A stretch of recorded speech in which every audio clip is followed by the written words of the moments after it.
Today we're going to be looking at Skull and Bones with an RTX 4090 and an i9 14900K. We're going to start off with the 1440p resolution. I appreciate it's a little bit low, but we're going to see how it does on this resolution anyway. And we're going to start off with the low preset. It says custom because we disabled upscaling, but it is the lowest preset we have. So everything absolutely lowest, everything off. I appreciate there's not that many settings in this game, which is a little bit annoying, so you can't quite customize the experience you'd want. I'd appreciate some sliders and some more in-depth settings, but it is what it is. We're going to try this. We're going to start off here with this this sport, which is early game, so there's no spoilers in here. I'm going to run around a little bit. We're going to start counting the FPS right here. And you can see that the GPU is hovering around the 90s, but it is still CPU bottlenecked. This game appears to be more CPU bound than it is GPU bound in most cases. So something like an RTX 4070 or maybe like a 3080 or 3080 Ti is more than enough to even sort of max it out on 1440p and sort of go maybe medium settings with 4K. If you play this on a PS5 or an Xbox Series X, I did hear that it's actually super low internal resolution of 720p, so it doesn't look that great. But it doesn't seem to be too bad on PC. The PS5 and Series X are sort of equivalent to like a 2070 Super, so it would make sense. But if you have like a mid-range, modern PC, you shouldn't really struggle at all with this game.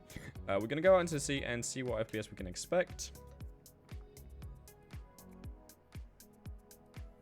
You can see it dips a little bit on the loading screen, but it's not too bad, honestly.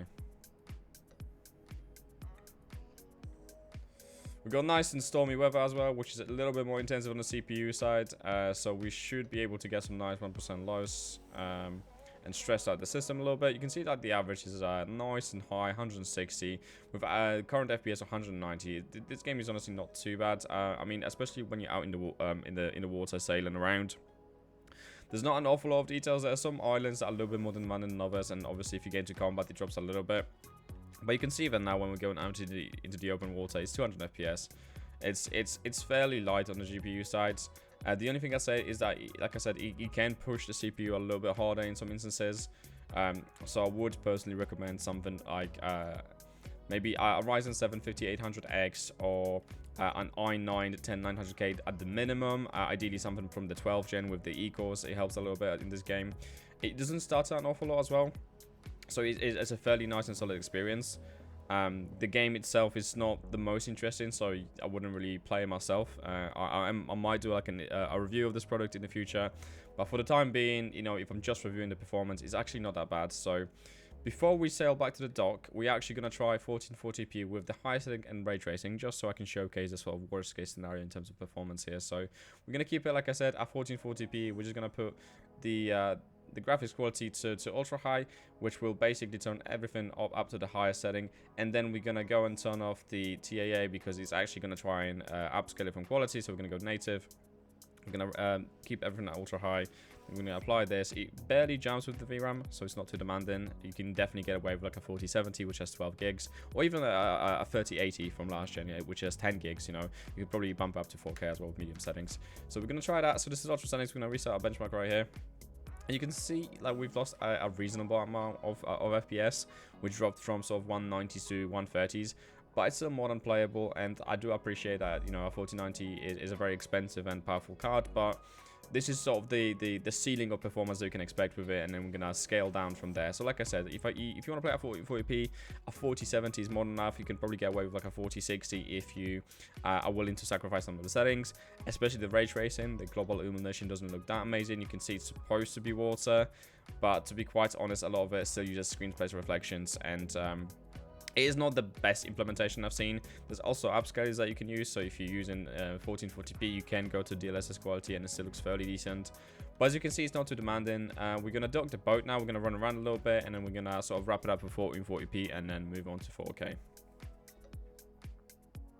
So you can actually see as we're running around here at the dock that we're actually switching hugely from 90% of to 80% of GPU utilization to 70%, and even sometimes it drops down to 60s. This area is very much CPU bottlenecked, and you can see that our FPS is dropping. It's actually dropping our average quite a lot. With 1% lows being at 54, I would ignore that part. That's purely because there's loading screens in between, docking and sailing and stuff. I'm not a huge fan of it, but it is what it is, and it drops the 1% lows. So they are going to be in the 50s, in the 40s even, and there's sort of micro settings as well, which you can see on the frame time graph, but it's nothing too super noticeable, especially if you're averaging around 90 to 100 FPS. However, what I would recommend is sort of trying to max out your GPU in this game, because you will see slightly more stuttering when you have a CPU bottleneck. But without further ado, we're going to move on to 4K here and see how that performs. So next up, we are going to be looking at 4K. We're going to start off the same way. So we're going to switch everything back to the lowest preset available. We're just going to turn the upscaler off for the time being. And you can see that every single setting is as low as it goes, with the global illumination ray tracing set to off as well. We're going to apply these settings and see what FPS we can get. So we're starting off in the same area at the docks in the early game. We're going to start counting the FPS right here. And the only difference between 1440p at ultra and 4K at low is that we actually gain way more GPU utilization, which is a good thing, because the CPU tends to stutter a little bit if you push it too hard, even with an i9 or, you know, like a recent i7. So you definitely want to try and go towards maxed out the GPU rather than the CPU. And you can see that the frame time is a lot more stable as I'm running around with the GPU in the 90 percentile. So it's a lot better, a lot smoother. So we're going to go out to the sea, and I'm going to show you how it performs out in the open water. Okay, so we're still counting FPS. It's going to go up a fair bit when you go into the open water. It has to render a lot less detail in the environment. However, the 1% lows will obviously drop due to the fact that we go in for a loading screen, and it doesn't handle the loading screens as gracefully. Ideally, we'd have a very smooth transition from, you know, ship to dock, but there is loading screens, which is quite unfortunate for 2024. But hey, it is what it is. I'm not reviewing the game. I'm just reviewing the performance. So you can say about the game what you will. However, the performance is fairly acceptable. The game doesn't look too bad at 4K. It's quite sharp, and with the low preset, I mean, the thing is that the settings, in my opinion, don't do an awful lot. The shadows do, you know, add some detail to the islands and stuff, and the render distance is a little bit better at ultra, but the game doesn't look that amazing between the two different sets of settings. I believe they definitely could have went a little bit deeper into, you know, more detailed and demanding settings. They could have added a more sophisticated form of ray tracing, maybe even path tracing, but they appear to have stopped at global illumination, which is also like one of the most basic implementations of the feature. However, like I said, I'm not here to review the game. I'm just here to review the performance, and you can see it's not too bad. There's nothing too exciting to see in the water, and believe me, in combat, it drops maybe about 10 to 20 FPS. It's nothing too exciting. You can see some combat in the distance, but it's not the best looking sort of fire and explosion effects. So like I said, it doesn't drop an awful lot. So what we're gonna do is we're gonna just keep this ship going. Hopefully it won't crash into anything, and we're gonna switch our settings into the ultra preset. So we're gonna keep it at 4K, and we're just gonna go and shift this to the left, which will apply ultra high settings. Is gonna apply quality TAA, which we don't want for the time being, so we're just gonna switch it to native just to see how it performs. And then we're gonna use some upscalers as well, just to show you everything's up as high as it goes, with a ray trace global illumination on as well. We're gonna go back into the game, and we're gonna start counting the FPS right here. And you can obviously see that we dropped a fair amount here. It's you know, it's just above 60 FPS. However, you gotta keep in mind that I wouldn't really recommend playing with native resolution in most AAA games these days, because the DLSS implementation is actually so good that I just recommend switching it on by default anyway to get the high refresh rate experience. And the other thing is that it applies quite nice anti-aliasing. And I know that 4K resolution doesn't need it as much, but it does help to sort of make it a little bit more sharp in, you know, in distant detail and stuff. So we're gonna settle around a little bit, but to be honest, like from my extended testing, it doesn't drop too much. So we're just gonna dock disembark the ship, and we're gonna run around the port a little bit, and we're gonna see if the CPU gets hit as hard as it was on 1440p. Okay, so I've been running around for about 2 minutes, and the 1% lows are actually not that great, to be quite honest. I wasn't expecting the CPU to be as bottlenecked in this situation, but it seems that if I'm running around quite quickly around this dock, it actually drops quite a bit. So you can see if I'm looking in this particular area, it actually does tend to utilize the GPU a little bit better, going up to even 97%. But as soon as we start running around a little bit and, you know, seeing more NPCs on screen and shops, it actually becomes more CPU heavy, which is quite surprising because this is the highest detail we can extract from this game. You can see our GPU is going to 75 to 80 percent utilization, and the frame time graph is kind of all over the place. Like, it's not too bad that it's unplayable, but it's definitely not the most pleasant experience, which is it's quite unfortunate. So I would actually recommend, weirdly enough, a lower end GPU to max this game out if you're planning to play at native resolution, because playing with too powerful of a GPU, it's just gonna not be a great experience. You can see the 1% lows are actually horrendous at 30 FPS because of the frame time graph. And trust me that my CPU is quite capable of playing games at high FPS, but this one just seems quite intensive for no reason, seemingly. I don't know if the upscaling is going to help at all, but we are going to test it. And yeah, see if it salvages the performance and the hitches. So let's do that.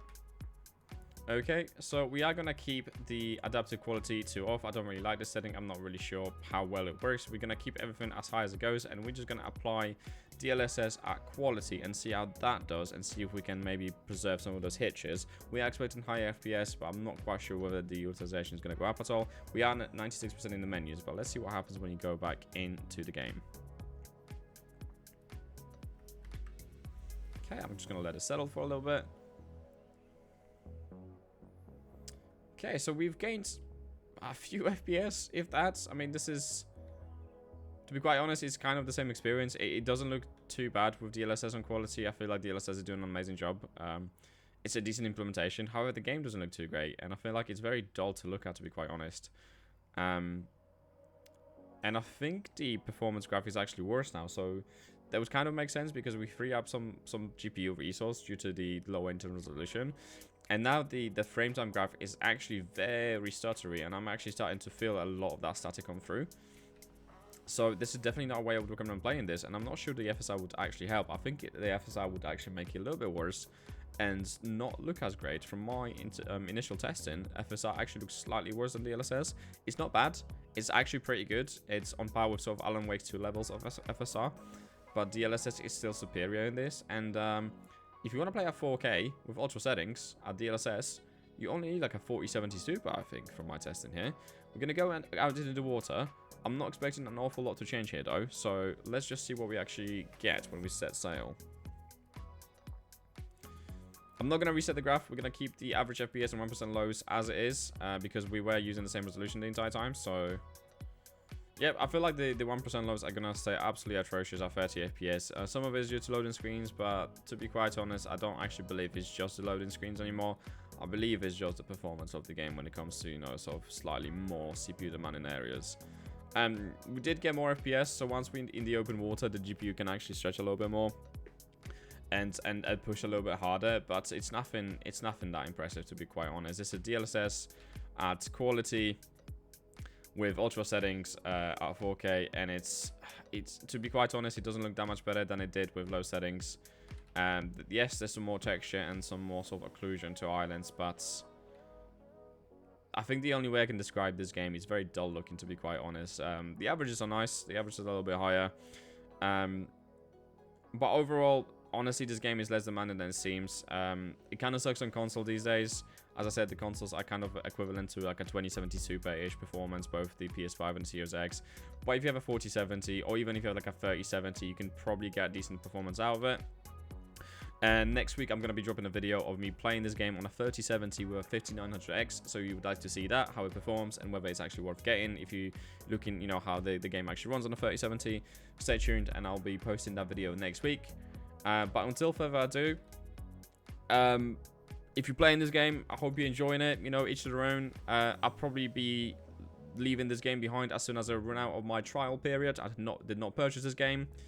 But yeah, I hope this gave you some visibility on the product, and you know, hope that this video helps you make a more informed decision whether you should buy or not. But yeah, without further ado, thank you so much guys for joining, and I'll see you in the next one.